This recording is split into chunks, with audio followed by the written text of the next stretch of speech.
Hello friends, welcome to our channel. Friends, बात करेंगे इस वीडियो में बिहार डीएलएड को लेकर कुछ इम्पोर्टेंट इन्फॉर्मेशन। जी हाँ, जैसे कि आप सभी को पता ही है कि जल्द ही बिहार डीएलएड का जो फॉर्म है वो ऑनलाइन होना स्टार्ट हो जाएगा, है ना, जनवरी के फर्स्ट वीक में। तो फ्रेंड्स, उसके लिए आप तैयारी भी अभी से करना स्टार्ट कर दिए हैं। लेकिन आप सभी के सवाल ये सबसे ज़्यादा आ रहे हैं कि कितना हम मार्क्स जो है लाएं कि हमें गवर्नमेंट कॉलेज मिले, है ना। तो इस वीडियो में ये टॉपिक यही रहने वाला है कि और हम जानेंगे कैटेगरी वाइज कि आप सभी को कितना मार्क्स जो है लाना होगा, तभी आपको जो सरकारी कॉलेज है वो प्रोवाइड किया जाएगा, है ना। और आपको पता ही है कि इस बारी डीएलएड का क्रेज बढ़ा हुआ है, क्योंकि जैसे ही मतलब सुप्रीम कोर्ट द्वारा ये फैसला लिया गया है कि बीएड को प्राथमिक से बाहर कर दिया जाए, देन उसके बाद ही डीएलएड में इस बार बहुत ज़्यादा एडमिशन भी होंगे, है ना। तो हम इसके बारे में ही चर्चा करेंगे।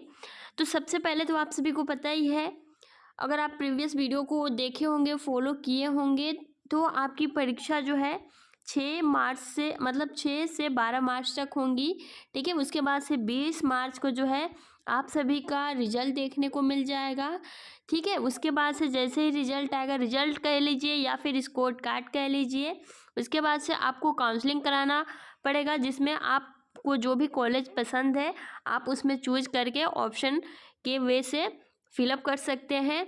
देन आपके मार्क्स के बेस पे ये निश्चित किया जाएगा कि आपको कितने मार्क्स हैं, तो आपको गवर्नमेंट कॉलेज दिया जा रहा है या फिर प्राइवेट कॉलेज दिया जा रहा है। तो ये पूरा प्रोसेस रहता है।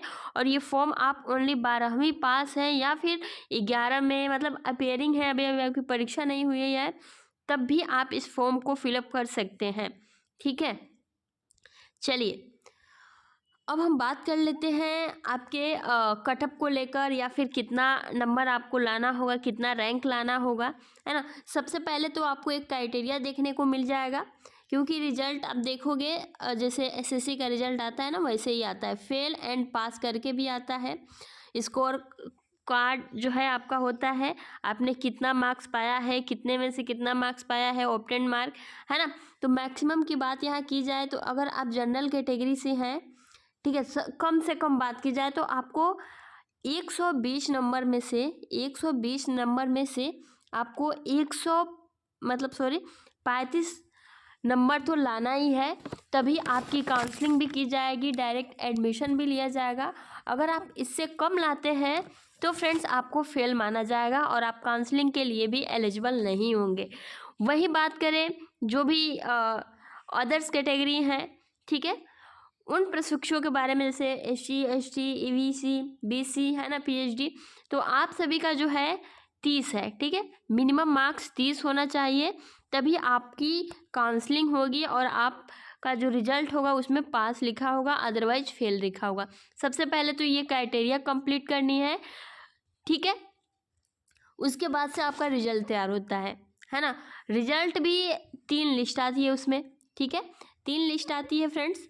और उसके बाद से आपको कॉलेज अलॉट कर दिए जाते हैं। तो सबसे पहले अगर हम लिस्ट की बात करें, कटअप, क्योंकि कटअप सबसे पहले लिस्ट में ज़्यादा आता है, फिर कम आता है, फिर उससे भी कम आता है, 3 लिस्ट आप सभी को देखने को मिल जाता है ना, क्योंकि आपके कॉलेज अलॉट किए जाते हैं।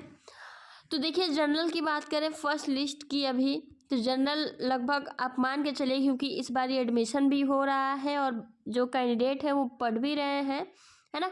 अब वो डिपेंड, सबसे पहली बात तो देखिए, कभी कभी भी जो आपका कट ऑफ है वो डिपेंड ऑन पेपर। जी हाँ, कि पेपर का लेवल कैसा है, कैसे क्वेश्चन आए हैं, कितने कैंडिडेट ने क्या किया है, उसके बेस पे आप सभी का कट ऑफ तैयार होता है। लेकिन फिर भी एक अंदाजे, एक एक्सपेक्टेड कटअप बात करें तो जनरल का कम से कम 80 प्लस होना चाहिए, तभी आपको सरकारी कॉलेज मिलेगा, ठीक है। वही बात करें, देखिए ये एक्यूरेट बिल्कुल नहीं है, आप ये कहेंगे कि बिल्कुल 80 नंबर पे ही होगा, तो नहीं।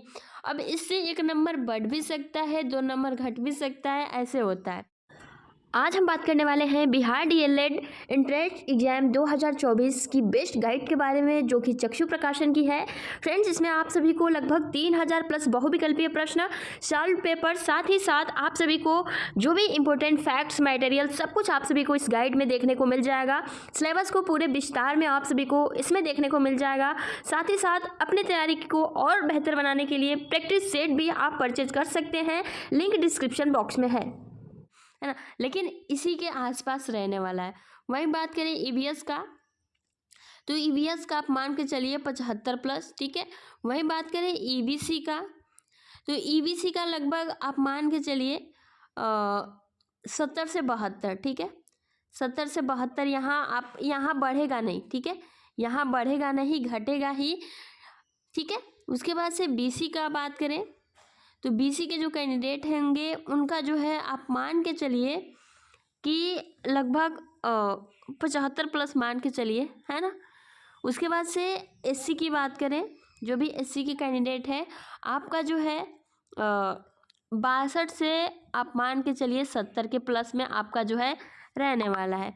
वहीं एससी की बात करें, एसटी की बात करें, तो एसटी कैटेगरी की बात करें तो 60 से 70 के बीच में ही आपका कट ऑफ रहेगा।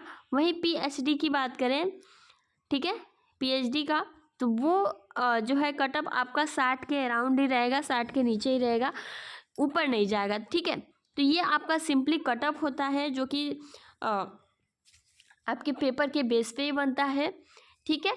तो बस अब आप अच्छे से तैयारी करिए। सिलेबस हमने आप सभी को बता ही दिया है, Hindi, reasoning, math, GK, GS, English और साइंस, ठीक है। अगर आप उर्दू लेना चाहते हो तो हिंदी की जगह उर्दू भी ले सकते हैं। 25 नंबर का पेपर होता है। रीजनिंग आपका 10 नंबर का होता है। मैथ आपका 25 नंबर का होता है। जीके एंड जीएस मिलाकर आपका 20 नंबर का होता है। इंग्लिश जो है आपका 20 नंबर का होता है। साइंस भी आपका 20 नंबर, यानी कि टोटल आपके 120 क्वेश्चन होते हैं, 120 मार्क्स होते हैं, और टाइम आपको 2.5 घंटा मिलता है। तो ये आपका टोटल पेपर हो जाएगा। अब नेक्स्ट वीडियो में हम ये बात कर लेंगे कि आप मतलब तैयारी कैसे करें, किस बुक से करें, सब कुछ, ठीक है। अभी के लिए इतना ही। Thanks for watching, take care.